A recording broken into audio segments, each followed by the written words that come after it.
비가 내리는 곳이 있겠습니다. 한편 어제 많은 눈이 내린 충청과 남부지방 곳곳은 빙판길이어서 조심하셔야겠고요. 수도권과 강원도에는 지금 건조주의보가 발효 중입니다. 불조심하시기 바랍니다. 또 동해안과 남해안, 제주도 해안에는 오늘 높은 너울이 밀려오는 곳이 있겠습니다. 모레 금요일에는 강원 영동과 충청 이남 지방에 비가 내릴 전망입니다.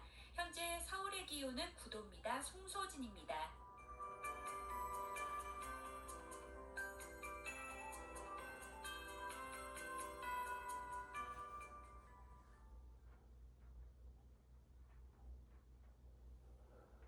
정성을 다하는 국민의 방송 KBS가 11시를 알려드립니다. AM 711kHz, FM 97.3MHz, KBS 1라디오입니다. HLKL.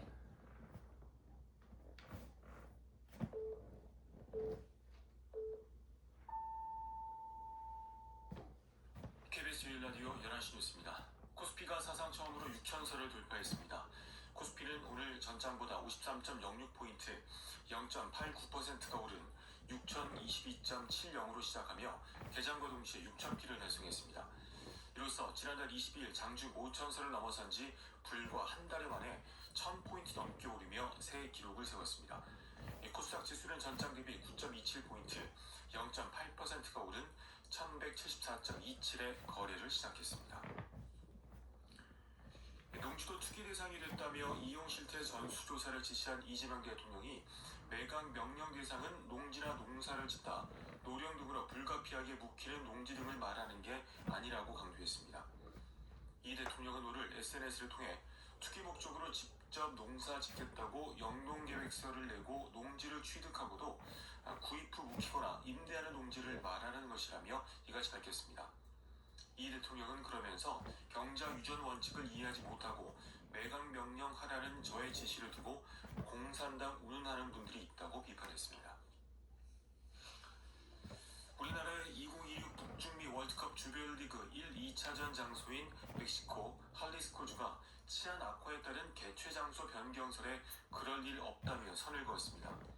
파울로 레무스 할리스코 주지사는 현지 시간 24일 현지 취재진에 할리스코 과달라하라가 월드컵 개최권을 잃을 위험에 처했다는 일부 언론 보도가 있다면서 대통령도 강조했듯 멕시코에서 확보한 3개 개최지 중 어느 하나도 잃을 위험은 전혀 없다라고 재차 강조했습니다. 최대 60조 원 규모의 캐나다 초계 잠수함 프로젝트 수주를 위해 현대차그룹이 캐나다의 수소연료전지 인프라를 건설하는 방안을 제안했다고 수출기업 컨소시엄 핵심 관계자가 밝혔습니다. 하나오션 캐나다 법인의 글렌 코플랜드 사장은 현지 시간 24일 공개된 블룸버그 인터뷰에서 현대차그룹이 최근 방한한 캐나다 당국자들에게 이 철도나 대형 화물차를 지원하는 서너 개의 수소연료 전지시설 네트워크 회랑을 구축한다는 초기 계획을 제안했다고 말했습니다. 다만 이 계획은 아직 확정되지 않았으며 현대차와 캐나다 정부 간 협의가 진행 중이라고 전했습니다. 미국 정부가 인도와 인도네시아 등에서 생산되는 태양광 발전 기기에 고율 관세를 부과하기로 했습니다. 이에 따라 미국에 진출한 한화 큐셀 등 한국 기업들은 상대적으로 유리해질 전망입니다. 로이터 통신은 미국 상무부가 현지 시간 24일 인도와 인도네시아, 라오스에서 수입한 태양광 셀과 패널에 보조금 수혜가 있었다고 예비 판정을 내리고 상계 관세 부과 절차에 들어갔다고 보도했습니다. 러시아 출신 한국학자인 안드레이 란코프 국민대 교수가 라트비아에서 강연 도중 체포된 것으로 전해졌습니다. 현지 시간 24일 러시아 매체 RBC는 란코프 교수가 인터뷰를 통해 자신이 라트비아에서 체포됐으며 라트비아 당국의 블랙리스트에 올라있다는 사실을 확인했다고 보도했습니다. 북한 전문가인 란코프 교수는 북한 권력층이 원하는 것과 두려워하는 것이라는 제목의 북한 관련 강의를 준비하던 것으로 알려졌습니다. 지난해 말 경기 의정부시 사피산 터널에서 발견된 1억 원 상당의 금팔찌가 2달 만에 주인을 찾았습니다. 경기 의정부 경찰서는 터널 아래서 발견한 100도짜리 금팔찌를 지난 19일 소유자인 30대 A씨에게 반환했다고 밝혔습니다. A씨는 경찰에 유실물 공고를 보고 연락했고 실제 소유자로 확인됐습니다. A씨는 경찰에 운전 중 말다툼으로 홧김에 팔찌를 창밖에 던졌다고 진술한 것으로 전해졌습니다. 응급실 처치 못해 치료 골든타임을 놓치는 이를 막기 위해 이송이 지연될 경우 우선 수용병원을 선정해 환자를 수용토록 하는 방안이 시행됩니다. 또 심정지 등 즉각 조치가 필요한 질환은 병원에 수용을 문의하는 절차를 생략하고 즉각 사전 지정 병원으로 이송합니다. 날씨입니다. 전국 내륙을 중심으로 오전까지 짙은 안개가 끼는 곳이 많겠습니다. 제주도에는 오늘과 내일 5mm 안팎의 비 내리는 곳이 있겠습니다. 오늘 아침 기온은 영하로 출발하는 곳이 많지만 낮 기온은 크게 올라 일교차가 많게는 20도 이상 벌어지는 곳도 있겠습니다. 낮 최고 기온 서울 15도를 비롯해서 대부분 지방에서 영상 15도 안팎을 기록하겠습니다. 서울 지방의 현재 기온은 9도, 습도 38%입니다. KBS 제일 라디오 11시 뉴스를 마칩니다. 지금까지 아나운서 김은성이었습니다. KBS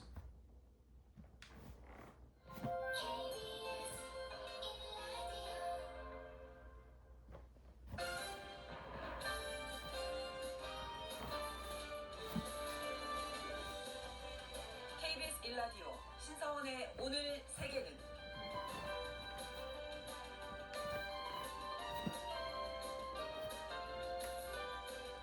안녕하십니까. 아나운서 신성원입니다. 인도차이나 반도에서 가장 넓은 영토를 가진 미얀마에는 135개 민족이 어우러져 살아가고 있습니다. 지금은 내전을 겪고 있어서 여행이 쉽지 않지만 미얀마에서 꼭 가봐야 할 곳을 꼽으라면 양곤의 황금불탑, 쉐다군 파고다라고 하는데요.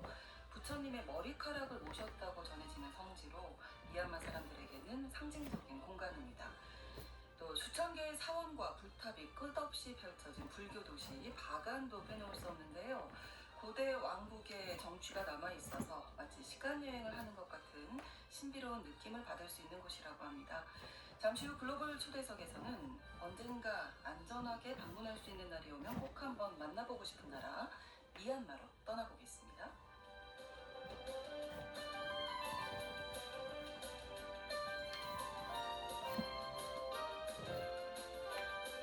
트럼프 대통령이 서명한 10% 글로벌 관세가 우리 시간 어제 오후 2시 일본을 기해서 적용이 시작됐습니다. 조만간 포고령 발표 등의 절차를 거쳐서 관세율을 15%로 인상할 것으로 예상되는데요. 이 뉴스와 함께 오늘 주목할 국제사회 뉴스는 헤드라인 뉴스와 키워드로 정리해드립니다. 2월 25일 수요일 KBS 라디오 신성원의 오늘 세계는 시작합니다.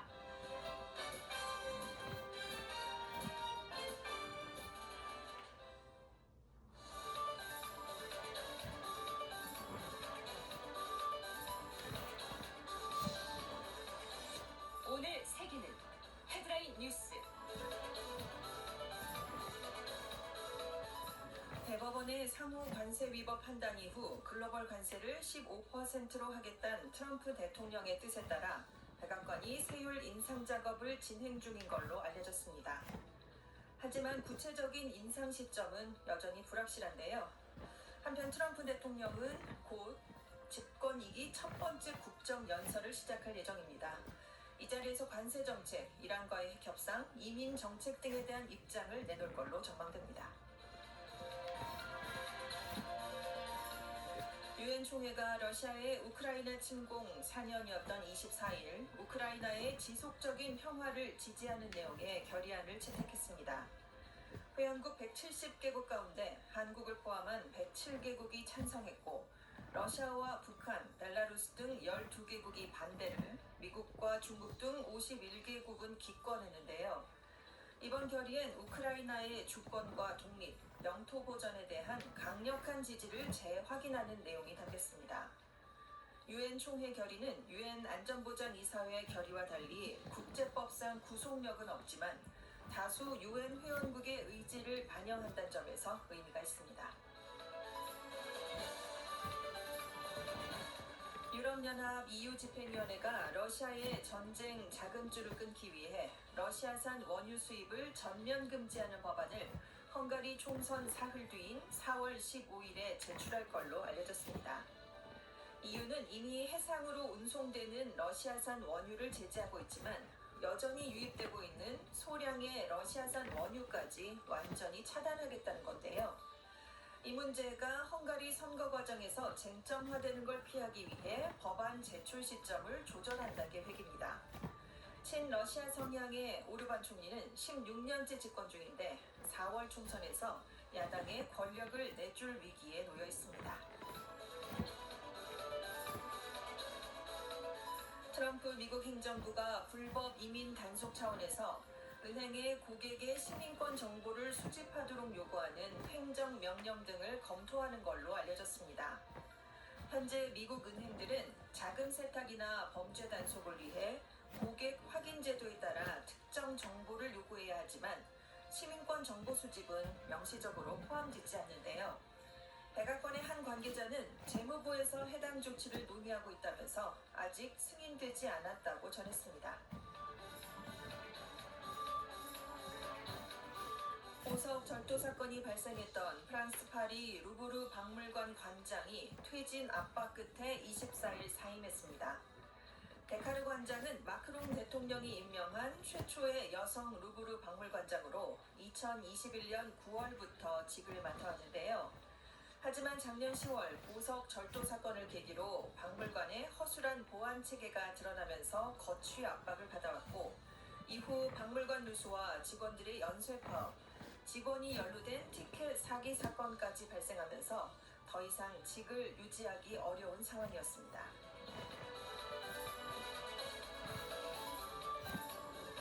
오늘의 헤드라인 뉴스 외신캐스터 전주현 씨가 전해주셨습니다. 이번에는 키워드로 정리한 국제사회 소식 살펴봅니다. 첫 번째 키워드, 소문난 잔치에 먹을 게 있을까? 네, 트럼프 미국 대통령이요. 지금 집권이기 첫 번째 국정연설을 시작하려고 이제 연단에 섰거든요. 네네. 조금 있으면 바로 시작을 할 것 같은데요.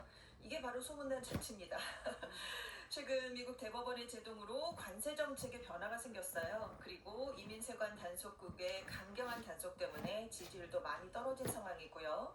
또 이번 연설이 11월 중간 선거에도 중요한 이정표가 될 수 있다 이렇게 판단이 되기 때문에 과연 오늘 어떤 메시지를 내놓을지 전 세계 이목이 지금 쏠리고 있습니다. AP통신은 트럼프 대통령이 이민 단속, 연방정부 축소, 최근 연방 대법원이 뒤집은 광범위한 관세 유지 시도, 이란과 베네수엘라를 포함한 세계 곳곳에서의 군사 행동 능력을 내세울 거다 이렇게 지금 예측을 했는데요. 공화당 소속이지 않습니까? 11월 중간 선거 승리, 유권자 설득에 초점이 맞춰질 것이다 이런 예상도 나오고 있습니다. 왜냐하면 현재 미국 유권자들이 가장 관심을 갖고 있는 문제는 생활비 얘기거든요. 그렇죠. 생활비 부담이 너무 심하다라는 경제 문제인데 작년 말부터 지난달까지 각종 선거가 있었는데 민주당 후보들이 이 점을 내세워서 선전했습니다. 그래서 트럼프 대통령이 오늘 연설에서 내가 집권한 뒤로 미국 내 제조업과 일자리가 늘어나서 경기 호황을 누리고 있다라는 주장을 다시 한번 반복할 걸로 예상되고 있습니다. 사실 여론조사에 보면 이 주장에 많은 미국인이 공감을 하지 않고 있거든요. 그런데도 트럼프 대통령이 연설 전에 내가 말할 게 너무 많아서 연설이 길어질 거다. 경제 얘기를 대거하겠다 이렇게 예고를 한 상황입니다. 지금 막 시작했거든요. 네네. 자, 미국 대법원이 자신의 대표 정책인 관세 정책에 제동을 건 걸 규탄할 것 같고요. 네. 의회에 의존하지 않으면서도 이 판결을 우회하기 위해서 지금 행정부가 어떤 시도를 하고 있는지를 얘기할 걸로 보입니다. 또 외교 안보 성과도 부각을 할 것 같은데 작년 여름 이란 핵시설 공습, 마두로 축출, 가자 전쟁, 휴전 얘기가 나올 것 같습니다. 그래서 지금 나토와의 갈등, 또 대선 공약이었던 우크라이나 전쟁 종시간, 적대국인 중국과 러시아에 대한 제재, 또 관계 재정립과 관련해서 오늘 과연 어떤 얘기를 할 건가 이게 지금 관심을 끌고 있는데 문제는 트럼프 대통령이 항상 대본에서 벗어난 발언을 자주 했다는 점입니다. 이번에도 그럴 가능성이 높다는 관심이 나왔거든요. 근데 이제 즉흥적인 발언을 하는 것까진 좋은데 그러다가 유권자들이 공감 또는 납득하기 어려운 수준으로 갑자기 나가버리면 이번 연설이 11월 중간 선거에서 민주당에게 의회 권력을 내주는 계기가 될 수 있다 이런 분석이 있는데 2018년에 그 중간 선거에서 민주당이 돌풍을 일으켰는데 이게 트럼프 일기 행정부의 강력한 견제 장치를 만들어준 적이 있습니다. 그러니까 비슷한 상황이 나올 수도 있다 이런 얘기거든요. 지금 트럼프 대통령 지지율은 워싱턴 포스트의 여론조사 결과 집권 2기 최저치인 39%까지 떨어졌습니다. 그래서 AP통신이 트럼프 대통령은 백악관 복귀 후 첫 해에 숨가쁜 성과를 과시하는 동시에 자기가 직접 출마하지 않는 중간선거에서 공화당의 표를 주라고 유권자들을 설득을 해야 된다. 즉흥 발언을 즐기는 그에게는 섬세한 균형 감각이 요구된다라는 얘기를 내놨습니다. 네. 미국 독립 250주년 먼저 네. 얘기하면서 네. 지금 연설이 됐는데 언제 끝날지 모르겠습니다. 1시 넘어갈 것 같습니다. 그렇습니다. 자, 다음 키워드 결정의 주인공은 나야다. 네, 트럼프 대통령 얘기입니다. 댄 케인 미군 합참 의장이 트럼프 대통령에게 전쟁 장기화, 미군 사상자 발생, 대중 방어 약화를 이유로 이란 공격에 대해서 우려하는 목소리를 냈다라고 월스트리트저널을 비롯한 미국의 주요 언론들이 일제히 보도했는데요. 네. 일단 엑시오스는 케인 의장이 백악관 고위급 회의가 열렸을 때 이란은 베네수엘라랑 다르다. 미군 사상자가 나오고 장기 분쟁에 휘말릴 가능성이 있다라는 보고를 했다고 보도했습니다. 또 월스트리트저널도 그 케인 의장을 비롯해서 국방부 요인들이 이란에 대한 장기간 공습은 방공 미사일 비축량, 미군 병력에 상당한 손실을 초래할 수 있다라고 우려를 나타냈다라는 건데요.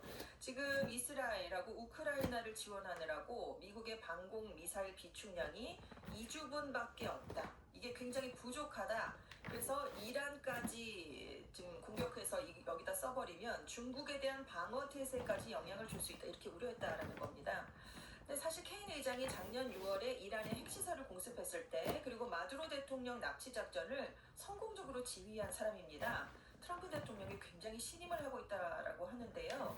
하지만 앞선 두 작전에서는 케인 의장이 굉장한 자신감을 가지고 보고를 했다고 합니다. 네. 그런데 이번에는 부정적인 보고가 나왔기 때문에 트럼프 대통령 결정에도 영향을 미칠 수 있다라고 언론들이 보도를 했거든요. 그러니까 트럼프 대통령이 당장 트루스 소셜에 글을 올렸습니다. 100% 틀렸다. 케인 장군은 우리 모두처럼 전쟁이 일어나기를 원하지 않지만 만약 이란에 대한 군사적 결정이 내려지면 쉽게 이길 수 있다는 게 그의 의견이다 라면서 뒤에 덧붙였습니다. 결정을 내리는 건 나다 이렇게 그렇군요. 네, 그렇죠. 네. 자, 이런 가운데 이란 인근에 지금 배치되어 있는 미군의 전력이 4, 5일간 집중 공격할 수 있는 어떤 수준이다. 네. 이런 이스라엘 정보당국의 평가가 나왔네요. 네, 저 눈길을 끌고 있는데 이걸 파이낸셜 타임스가 보도했습니다. 네. 이번 주 후반에 이제 제럴드 R 포드 항공모함이 도착을 하게 되는데 그래도 미국이 4, 5일간의 집중 공습이나 일주일간의 저강도 공격을 감당할 수 있는 수준의 군사력밖에 없다. 이렇게 결론을 내렸다고 이스라엘 정보당국 관계자가 얘기를 했다라는 겁니다. 네. 지금 굉장한 전력이 가 있긴 합니다. 해군 함정 18척, 항공기 90여 대, 그리고 공군 전투기 10여 대가 주변 국가에 배치돼 있고 지금 항공모함 전단이 지금 2개나 지금 가 있을 예정이거든요. 그래서 지금 중동 안에 있는 미군의 전력이 2003년 이라크 전쟁 이후 최대 수준입니다. 그래도 이란과의 전면전을 가정하면 불과 4, 5일밖에는 지속할 수 없는 수준이다라는 게 이스라엘의 평가라는 건데요. 앞서 트럼프 대통령이 이란 정권 교체까지 언급을 하니까 미국 언론들은 이란 공습이 몇 주간이나 이어질 수 있다 이렇게 관측을 내놨는데 네. 지금 이스라엘 정보당국의 평가에 따르면 안 된다, 수주간은 절대 안 된다라는 그런 얘기입니다. 그래서 CBS도 대통령은 이란에 대한 군사적 영향력의 한계에 점점 더 좌절감을 느끼고 있다. 이란이 워싱턴에 유리한 조건으로 협상 테이블에 복귀하도록 강제할 만큼 강한 타격을 가하는 방안을 요구했는데 군사 전략가들은 그게 안 된다라고 경고하고 있다라는 분위기를 전했습니다. 네.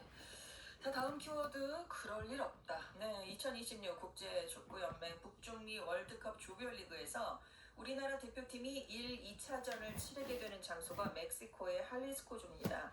여기가 지금 치안이 많이 악화됐거든요. 그래서 개최 장소가 변경되는 게 아니냐라는 얘기가 나오니까 이 레무스 할리스코 주지사가 그럴 일 없다라고 바로 일축을 했습니다. 네. 할리스코에는 과달라하라가 월드컵 개최권을 이룰 수 있다. 이건 완전히 거짓이다라는 건데요. 시인바움 대통령이 앞서 밝힌 것처럼 멕시코에서 확보한 세계 개최지 중 어느 하나도 이를 위험은 전혀 없다라고 강조를 했습니다.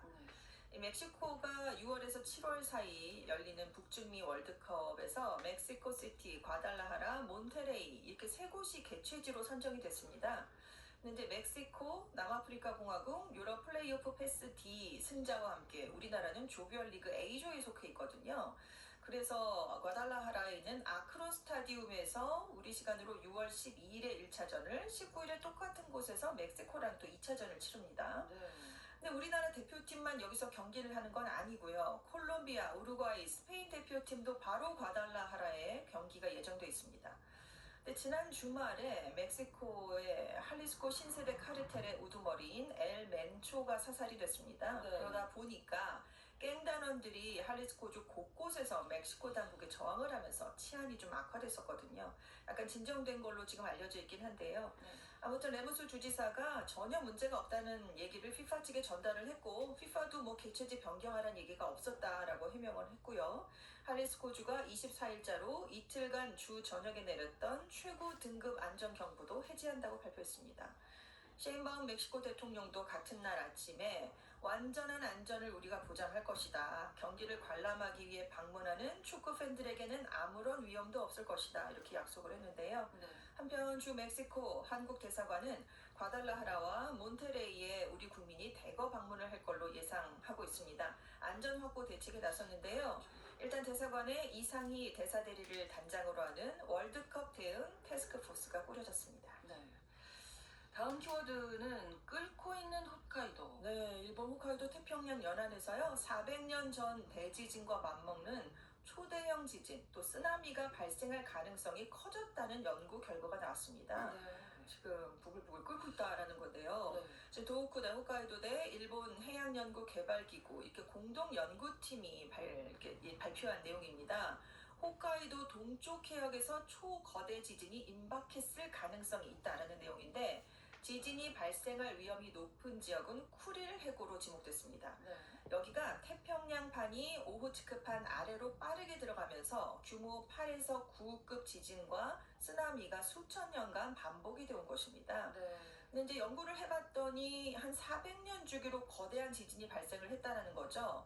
가장 최근의 대형 지진이 1611년에서 1637년 사이 발생한 규모 8.8 수준으로 추정이 되고 있는데, 이 연구팀이 2019년에서 2024년 과거 지진 발생지로 추정되는 네무로 해역 해저에 관측 장비를 설치했습니다. 네. 지각 변동을 계속 추적했거든요. 그랬더니 태평양판, 아. 오호츠크판에서 다 연간 8cm씩 서북서 방향으로 이동하고 있다는 게 확인이 됐습니다. 네.